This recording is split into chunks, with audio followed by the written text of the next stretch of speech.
Hello dear learners.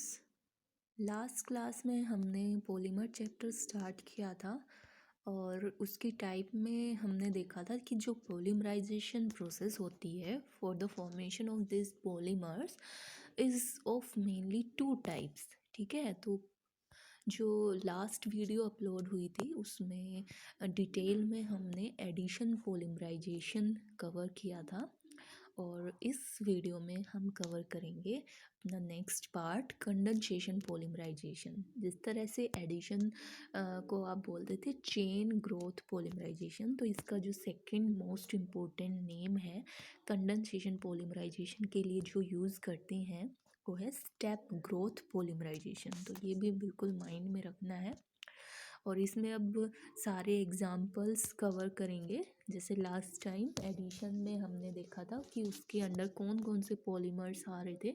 Like हमने cover किया था पॉलीथीन जो कि 2 टाइप्स की थी, low density and high density polythene. ठीक है, रबर में हमने किया था ब्यूना एस, है ना, जो कि ब्यूटाडाइइन और स्टायरीन से मिलके बनी थी। उसके अलावा भी हमने देखे थे लाइक टेफ्लॉन, पॉलीटेट्राफ्लोरोथीन, है ना, और पॉलीएक्राइलन भी किया था हमने। टेफ्लॉन किया था, पॉलीएक्राइलोनाइट्राइल, पॉलीएक्राइलोनाइट्राइल जो कि एक्राइलोनाइट्राइल की पॉलीमराइजेशन से बना था।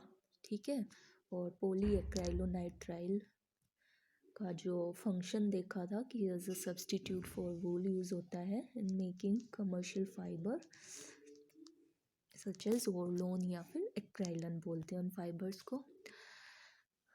तो अभी हम स्टार्ट कर रहे हैं अपना नेक्स्ट पार्ट कंडेंसेशन पॉलीमराइजेशन। तो इसमें एक रिपीटिव कंडेंसेशन रिएक्शन होगी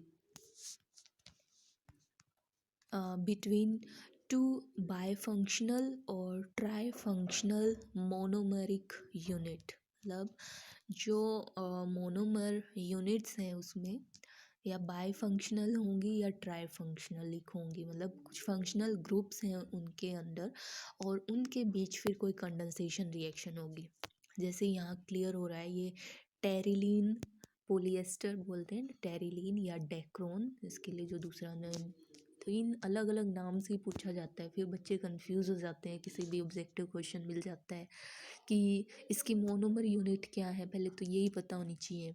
पॉलिएस्टर पूछो या टेरिलीन या फिर डेक्रोन, तो इसके लिए जैसा एक तो इसके नाम से ही हो जाएगी, टेरिथैलिक एसिड होती है, टेरिलीन से टेरिथैलिक एसिड, है ना।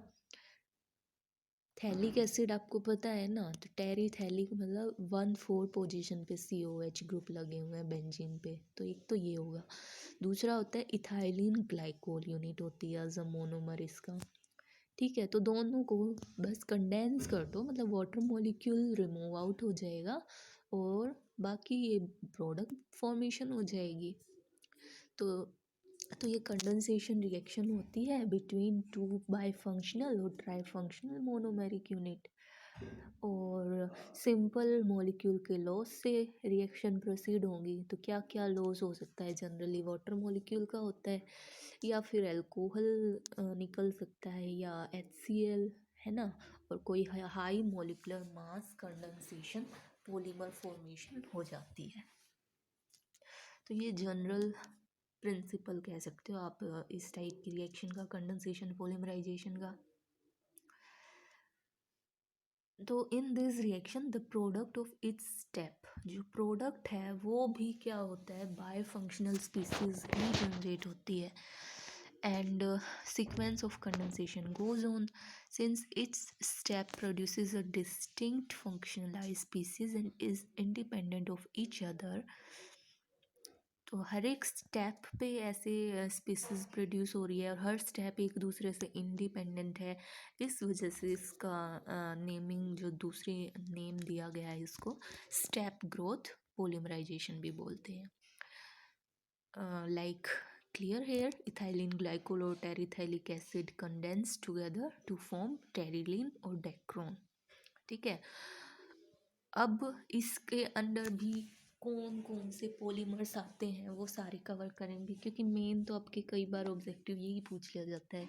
तो इनमें से कौन सा पॉलीमर की फॉर्मेशन कंडेंसेशन प्रोसेस से हुई है, किसकी एडिशन से हुई है ना। या दूसरे नेमिंग करके पूछ लेते हैं किसकी चेन ग्रोथ से हुई है, या किसकी स्टेप ग्रोथ टाइप पॉलीमराइजेशन से हुई है। तो पता होने चाहिए सारे नाम इनके। तो इसमें टेरिलीन तो हो ही गया। अब कुछ पॉलीअमाइड्स हैं जो भी ये भी मतलब क्या है, कंडेंसेशन पॉलीमर से फॉर्मेशन होती हैं इनकी। और तो सिंपल सा याद रखो, कंडेंसेशन के अंडर आएंगे पॉलीअमाइड्स में आप कवर करोगे नाइलॉन 6,6 और नाइलॉन 6 पॉलीमर को। नाइलॉन 6,6 मैंने लास्ट क्लास में भी बताया था, अब फिर से रिपीट हो जाएगा कि इसकी मोनोमर यूनिट होती है हेक्सामिथाइलिन डाई अमीन और एडिपिक एसिड, ठीक है।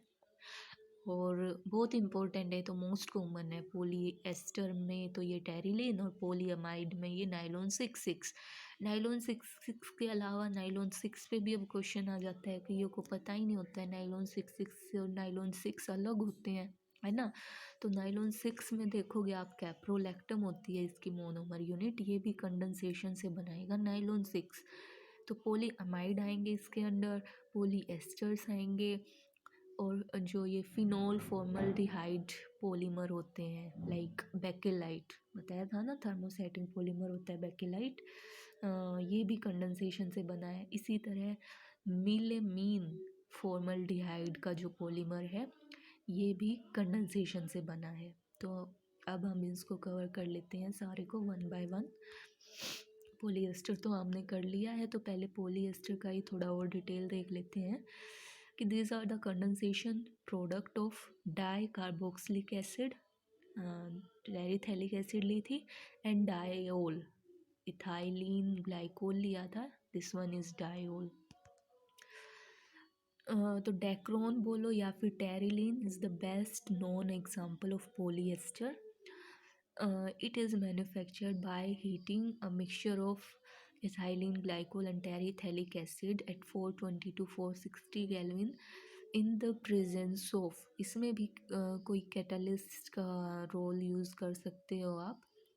जैसे इस पॉलीएस्टर की फॉर्मेशन के लिए यूज़ करते हैं zinc acetate and antimony trioxide catalyst. Free radical generating वाला तो कुछ है नहीं इसमें, जैसे लास्ट क्लास में यूज़ किए थे ना उस टाइप से, मतलब फ्री रेडिकल जनरेटर की तो कोई रिक्वायरमेंट नहीं है इसमें। तो पॉलीएस्टर की फॉर्मेशन के लिए as a catalyst role play करता है zinc acetate antimony trioxide catalyst, ठीक है। देन एप्लीकेशन की बात करें, टेरिलीन जो है क्रीज रेजिस्टेंट है and used in blending with cotton and wool fiber and also as glass reinforcing materials in safety helmets में भी यूज़ होता है, ठीक है। अब पॉलीएमाइड्स का देख लेते हैं। तो इनके अंदर अमाइड लिंकेज होगी, ये भी सिंथेटिक फाइबर्स हैं और इनको नाइलॉन्स बोलते हैं कॉमन नेम में, ठीक है। और जनरली कंडेंसेशन पॉलीमराइजेशन होगी ऑफ डायमीन्स विद डाईकार्बोक्सिलिक एसिड, ठीक है, जैसे नाइलॉन 6,6 में होता है। और या फिर कंडेंसेशन ऑफ अमीनो एसिड होगी, या फिर देयर लैक्टम्स लाइक नाइलॉन 6 में होता है कैप्रोलैक्टम होता है ना, उसकी कंडेंसेशन से। देखो लैक्टम यूज़ करते हैं साइक्लिक अमाइड के लिए, जैसे साइक्लिक एस्टर हो उसके लिए लैक्टोन वर्ड यूज होता है ना। तो साइक्लिक अमाइड हो तो उसकी CONH ग्रुप साइकिल में हो, है ना, तो उसको लैक्टम यूज़ करते हैं। तो ये 4, 5, 6 कार्बन का है, तो कैप्रोलैक्टम की कंडेंसेशन से बनेगा नाइलॉन 6, याद रखना। तो इनका एप्लीकेशन देख लेते हैं। जैसे नाइलॉन 6,6 है, इसकी एप्लीकेशन है making sheets, bristles for brushes and in textile industry mainly, है ना। और ये कर ही लिया हमने, अंडर हाई प्रेशर और हाई टेम्परेचर एडिपिक एसिड लो और हेक्सामिथाइलिन डायमीन लो, वाटर निकल जाएगा और ये कंबाइन करके नाइलॉन 6,6 बना देंगे। हाई टेंसाइल स्ट्रेंथ होती है इसकी, है ना। और it can be attributed to the strong intermolecular forces like hydrogen bonding. तो this strong forces can lead to close packing of chain and thus impart crystalline nature impart कर देते हैं सॉलिड जनरेट जो हुआ है। देन नाइलॉन 6, ये caprolactam को heat कर दो with water at high temperature. और जो नाइलॉन 6 है उसका एप्लीकेशन है for the manufacture of tyre, code, fabrics and ropes. ठीक है। तो पोलिएस्टर पॉलीअमाइड ये कंडेंसेशन रिएक्शन के प्रोडक्ट हैं। अब देख लेते हैं ये फिनोल फॉर्मल्डिहाइड पॉलीमर, ना, फिनोल और फॉर्मल्डिहाइड के कंबाइन करने से जो बना है इसको बेकेलाइट बोलते हैं। तो ये ओल्डेस्ट सिंथेटिक पॉलीमर्स हैं। कंडेंसेशन रिएक्शन ऑफ फिनोल और formaldehyde result in this product in the presence of या तो एसिड या बेस एज अ कैटलिस्ट। और फॉर्मेशन, इनिशियल फॉर्मेशन क्या होगी, ortho and para hydroxy methyl phenols formation होती है। ठीक है। ऑर्थो और पैरा पे आपका ये हाइड्रोक्सी मिथाइल ग्रुप लग जाएगा। ठीक है। जिनकी फिर फर्दर रिएक्शन होगी फिनोल के साथ to form compound having ring join to each other through CH2 group. और initial product could be linear product. देखो जैसे ये शो हो रही है चेन सी बनती जाएगी, इस प्रोडक्ट को बोलते हो आप नोवोलैक, कि ये नोवोलैक फॉर्मेशन होती है। ठीक है। देखो पहले ऑर्थो और पैरा पे ये ग्रुप लग जाएगा CH2OH और फिर ये चेन की तरह जुड़ता जुड़ता अब नोवोलैक बन जाएगा। और नोवोलैक फिर फॉर्मल्डिहाइड के साथ हीटिंग करने के बाद क्रॉस लिंकेज फॉर्मेशन होगी इनके बीच में, इनफ्यूजिबल सॉलिड मास जनरेट होगा जिसको बोलेंगे बेकेलाइट। इस तरह से बेकेलाइट की फॉर्मेशन होती है। तो इसमें याद रखना बीच में ये नोवोलैक बनता है और इसका थोड़ा स्ट्रक्चर माइंड में होना चाहिए। ठीक है। फिर से देख लो कि condensation reaction with formaldehyde in the presence और and phenol in presence of either an acid और बेस कैटलिस्ट।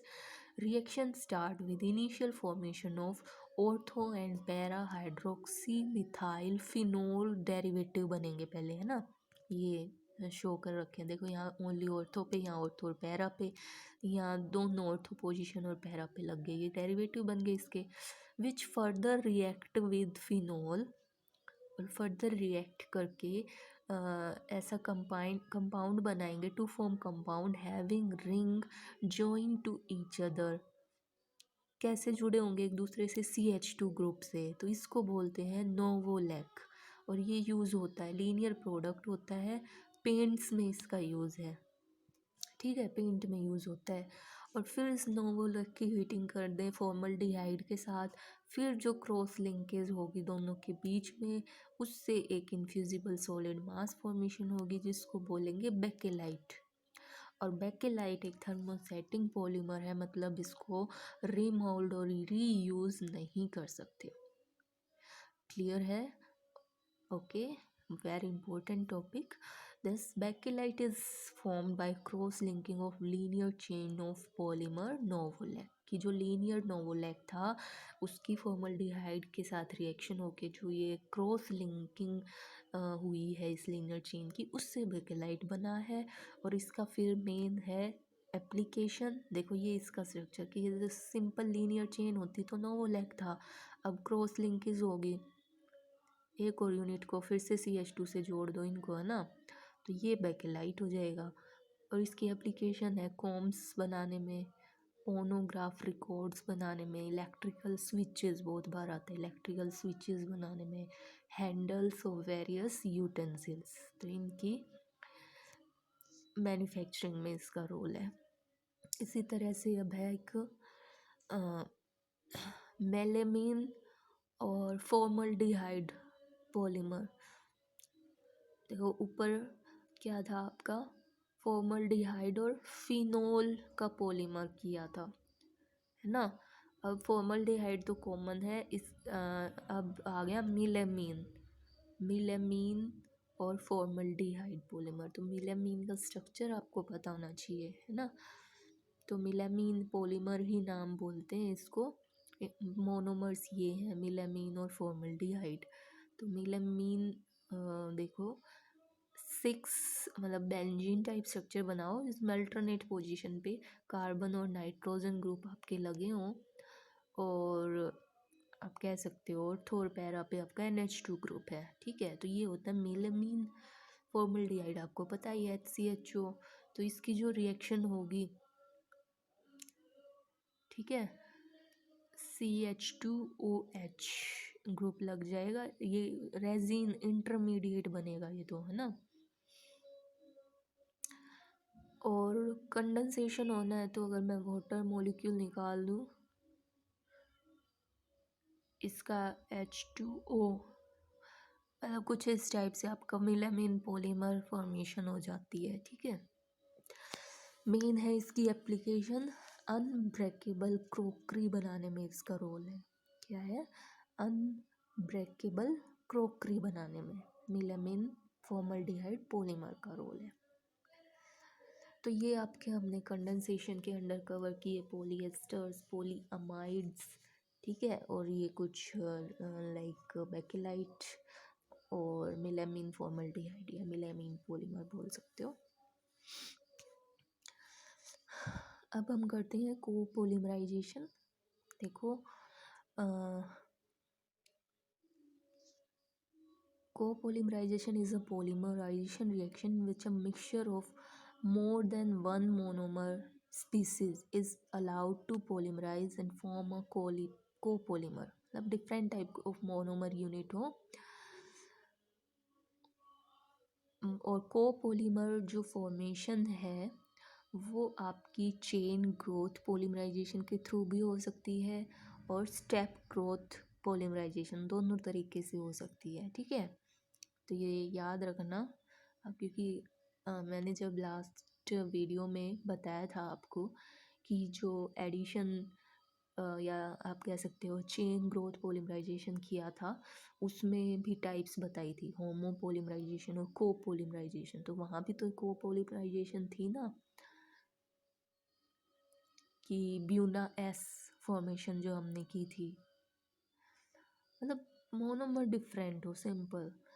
तो ये कह रहा है कि उस तरीके से नहीं होती, ये स्टेप ग्रोथ कंडेंसेशन में भी कोपोलिमराइजेशन हो सकता है, हो ही सकता है। इसमें तो मोनोमर यूनिट हमने अलग अलग ही देखी है।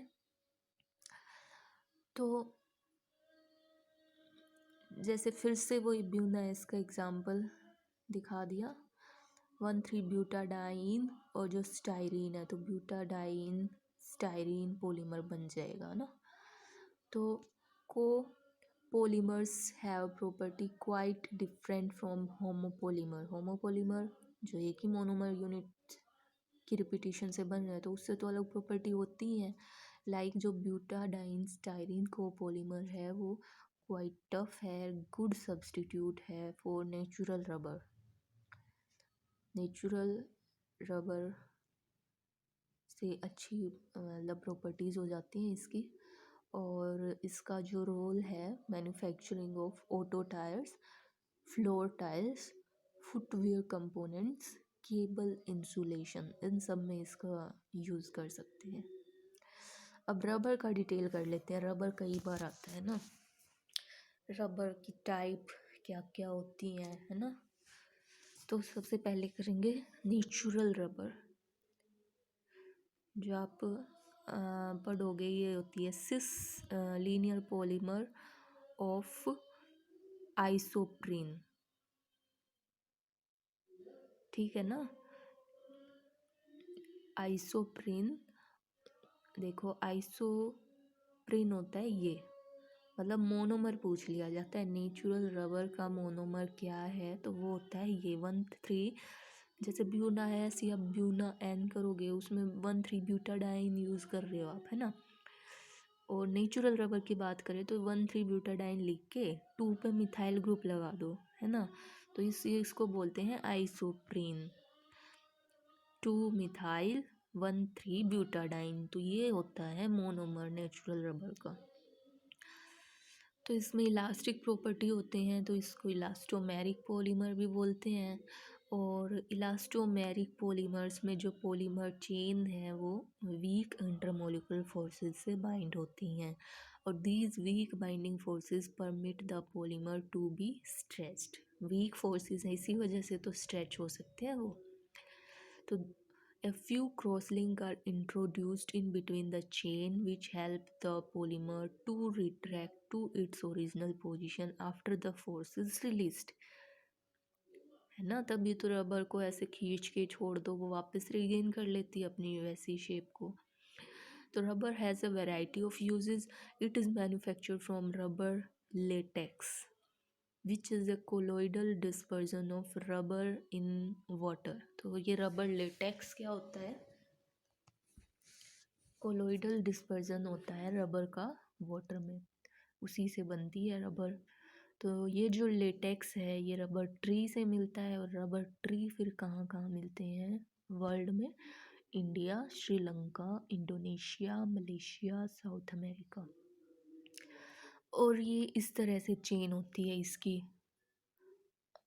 जो 2-methyl 1,3-ब्यूटाडाइन है, इसका पॉलीमराइजेशन कर दो तो आपका ये लीनियर पॉलीमर बन जाएगा। इसको बोलते हैं सिस 1,4 आइसोप्रीन, मतलब सिस फॉर्म में जुड़े हुए हैं ये चेन आपस में। तो वीक वंडरवॉल इंटरेक्शन से है, तो इसका कोइल्ड सा स्ट्रक्चर है, तो स्प्रिंग की तरह है, इसको स्ट्रेच कर सकते हैं, यानी कि इसमें इलास्टिक प्रॉपर्टीज़ होती है। ठीक है, फिर आता है vulcanisation of rubber. Vulcanisation of rubber से आप क्या समझते हो? कि जो नेचुरल रबर है वो सॉफ्ट होती है ना, तो हाई टेम्परेचर पे तो और ज़्यादा सॉफ्ट हो जाती है। इसमें क्या टेंडेंसी होती है, 335 केल्विन से ज़्यादा टेम्परेचर कर दिया तो ये क्या हो जाएगी, सॉफ्ट हो जाएगी। और लो टेम्परेचर 283 से कम कर दिया तो ये ब्रिटल हो जाती है। ठीक है, और हाई वाटर एब्जॉर्प्शन कैपेसिटी होती है इसकी। It is soluble in non polar solvent. Non polar solvents में सोल्यूबल होती है, नॉन रेजिस्टेंट होती है to attack by oxidising agent, है ना। तो एक टाइप से कुछ ड्रॉबैक्स ही हैं ये, इनको इम्प्रूव करने के लिए वल्केनाइजेशन प्रोसेस को यूज़ किया जाता है। इस प्रोसेस में क्या होता है, जो रो रबर है उसमें सल्फ़र का कुछ कंटेंट मिक्स किया जाता है, उसको हीट किया जाता है, and an appropriate additive at a temperature range between 373 kelvin से 415 केल्विन तक। तो वल्केनाइजेशन से क्या होगा, सल्फर फॉर्म क्रॉस लिंक्स बना लेंगे at the reactive site of double bond, and इससे रबर मतलब स्टिफ हो जाएगी, rubber get stiffened. In the manufacture of tire rubber, 5% of sulfur is used as cross-linking agent. The probable structure of vulcanized rubber molecule are depicted below। इस तरह से होता है इसका स्ट्रक्चर, बीच में देखो ये क्रॉस लिंकिंग सी बना लेगी और इससे उसका स्टिफनेस बढ़ जाती है रबर की। अब सिंथेटिक रबर देख लेते हैं एक बार। Synthetic rubber is any vulcanizable rubber like polymer which is capable of getting stretched to twice its length. However, it returns to its original shape and size as soon as the external stretching force is released। तो जो ये synthetic polymer है, या तो ये homopolymer होते हैं 1,3-ब्यूटाडाइन derivative के, या फिर कोपॉलीमर भी हो सकते हैं 1,3-ब्यूटाडाइन और इसकी डेरिवेटिव के। जैसे एग्जाम्पल से समझ में आ जाएगा, लाइक नियोप्रीन। ठीक है, नियोप्रीन का पहले मोनोमर देख लो। मोनोमर होता है इसका क्लोरोप्रीन। क्लोरोप्रीन की पॉलीमराइजेशन से, ये तो एक ही टाइप का मोनोमर है, तो होमोपॉलीमराइजेशन का प्रोडक्ट हो गया ना नियोप्रीन, है ना। तो ये 2-chloro-1,3-ब्यूटाडाइन, इसके पॉलीमराइजेशन से बनता है आपका नियोप्रीन। तो नियोप्रीन इज फॉर्म बाय, ये फ्री रेडिकल से बनेगा, कोई कंडेंसेशन तो हो नहीं रही यहाँ। तो इसमें क्या है, सुपीरियर रेजिस्टेंस हो जाते हैं वेजिटेबल और मिनरल ऑयल से, और इसका यूज़ होता है कन्वेयर बेल्ट, गैस्किट्स और होसेस बनाने में। Then Buna N, Buna S आप पढ़ चुके हो, ब्यूना एस में आपने लिया था 1,3-ब्यूटाडाइन और स्टाइरीन, है ना। अब ब्यूना एन है, ब्यूना एन में क्या है, 1,3-ब्यूटाडाइन सेम है, एन से है नाइट्राइल यानी एक्राइलो नाइट्राइल यूज़ करोगे, CH2 double bond CH Cl, ठीक है ना। तो इन दोनों ये कोपोलिमराइजेशन का रिजल्ट हो जाएगा Buena N.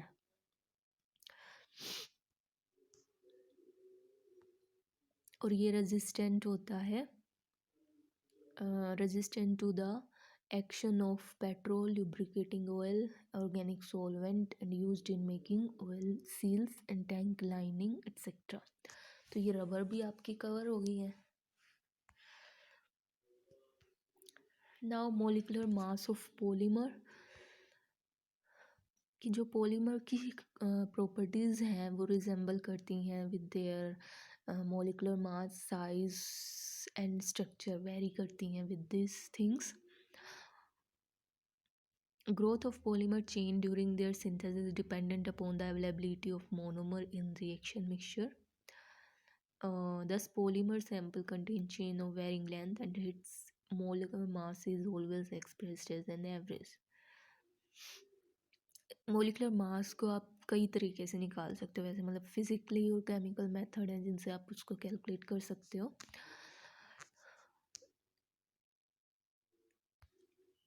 Then biodegradable polymers के आपको एग्जांपल कुछ क्लियर होने चाहिए। देखो जितने भी काफ़ी जो पॉलीथीन आप देखते हो वो नॉन बायोडिग्रेडेबल होती है, तभी हम कहते हैं वो ज़्यादा यूज़ नहीं करनी चाहिए, है ना। तो ज़्यादातर तो पॉलीमर्स हैं वो रेजिस्टेंट होते हैं एनवायरमेंटल डिग्रेडेशन प्रोसेसेस से। तो फिर वो एज अ वेस्ट मटेरियल इकट्ठा होते रहते हैं, तो इससे तो एनवायरमेंटल हैज़ार्ड का काम कर रहे हैं वो, है ना। तो इस प्रॉब्लम को रिजॉल्व करने के लिए कुछ बायोडिग्रेडेबल पॉलीमर्स डेवलप किए गए हैं, लाइक देखो PHBV फुल फॉर्म भी पूछ ले जाती है कई बार, पोली बीटा हाइड्रोक्सी ब्यूटाइरेट को बीटा हाइड्रोक्सी वैलीरेट, ठीक है। ब्यूटाइरेट जैसे नाम से रिप्रेजेंट कर रहा है, इसका मोनोमर भी हम ऐसे याद कर लेंगे, पोली बीटा हाइड्रोक्सी ब्यूटाइरेट। ब्यूटाइरेट मतलब 4 कार्बन का है कुछ, तो 4 कार्बन की एसिड ले लो, ब्यूटेनोइक एसिड, और बीटा हाइड्रोक्सी है तो इसकी OH ग्रुप लगा दो, ठीक है ना, अल्टरनेट पोजीशन पे फंक्शनल ग्रुप रख लो। तो 3 हाइड्रोक्सी ब्यूटेनोइक एसिड है एक तो मोनोमर। एक इसने कहा था वैलीरेट, हाइड्रोक्सी वैलीरेट, है ना। तो 5 कार्बन की ले लो अगेन एसिड और अल्टरनेट पोजीशन पे OH लगा देना, तो ये हो जाएगा 3 हाइड्रोक्सी पेंटेनोइक एसिड। तो 3 हाइड्रोक्सी ब्यूटेनोइक एसिड और 3 हाइड्रोक्सी पेंटेनोइक एसिड की कोपोलिमराइजेशन से बनता है आपका PHBV पॉलीमर, पोली बीटा हाइड्रोक्सी ब्यूटाइरेट और को बीटा हाइड्रोक्सी वैलीरेट। क्लियर है।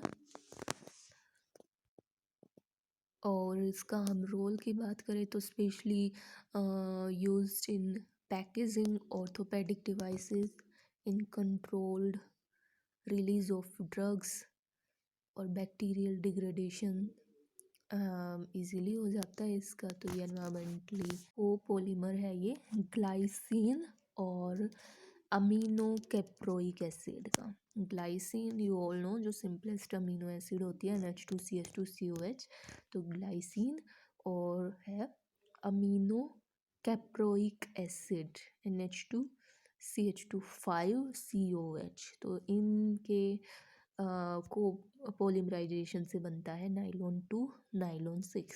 इजीली आप स्ट्रक्चर इसका लिख सकते हो।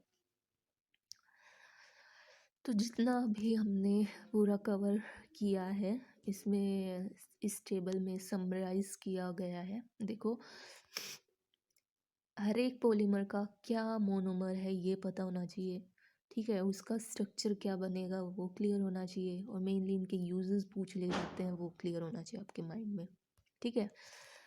जैसे polypropene, as it name indicates, तो प्रोपीन का पॉलीमर है ये। पॉलीस्टाइरीन स्टाइरीन का पॉलीमर है। तो इनका फिर स्ट्रक्चर क्या होगा ये भी क्लियर होना चाहिए माइंड में, है ना। स्टाइरीन क्या था ना, C6H5 पे vinyl group, CH double bond CH2, तो उसका पॉलीमर। PVC पॉलीविनाइल क्लोराइड, तो विनाइल क्लोराइड लिखो उसका पॉलीमर बना दो। यूरिया फॉर्मल्डिहाइड रेजिन, यूरिया और फॉर्मल्डिहाइड का पॉलीमर बना दो, ठीक है। ये नहीं आया होगा अभी तक, ग्लिप्टल, ये बहुत इंपॉर्टेंट है, पेंट्स और लैक्वर्स में यूज़ होता है। इथाइलिन ग्लाइकोल, इथाइलिन ग्लाइकोल क्या होता है, CH2OH और थैलिक एसिड, बेंजीन, और 2 COH ग्रुप लगा दो अपोजिट डायरेक्शन में ना, सॉरी वो तो टेरिथैलिक हो जाएगा, थैलिक है ना, ऑर्थो पोजीशन पे COH लगा देना। तो देखो इस तरह से आपका पॉलीमर बन जाएगा, तो ये पता होना चाहिए। बेकेलाइट आपने किया ही है, फिनोल और फॉर्मल्डिहाइड का पॉलीमर। तो इसका जो रोल पूछा जाता है electric switches, combs, handles of utensils और कंप्यूटर डेस्क बनाने में, है ना। यूरिया और फॉर्मल्डिहाइड रेजिन का रोल होता है अनब्रेकेबल कप और लैमिनेटेड शीट्स बनाने में। PVC polyvinyl chloride vinyl flooring, handbag, water pipe, rain coats बनाने में। Polystyrene insulator, wrapping material, manufacture of toys, radio, television, cabinets बनाने में, है ना। रोप्स, टॉयज, पाइप्स, फाइबर्स, इनको बनाने में पॉलीप्रोपीन का। तो सबका फंक्शंस क्लियर होना चाहिए। आई थिंक पॉलीमर का हमारा मेजॉरिटी ऑफ द पोर्शन बिल्कुल कवर हो चुका है, और कोई भी कम्पिटिटिव एग्ज़ाम में इससे रिलेटेड कोई क्वेश्चन आता है तो इजीली कर सकते हैं हम, ठीक है। Okay, happy learning.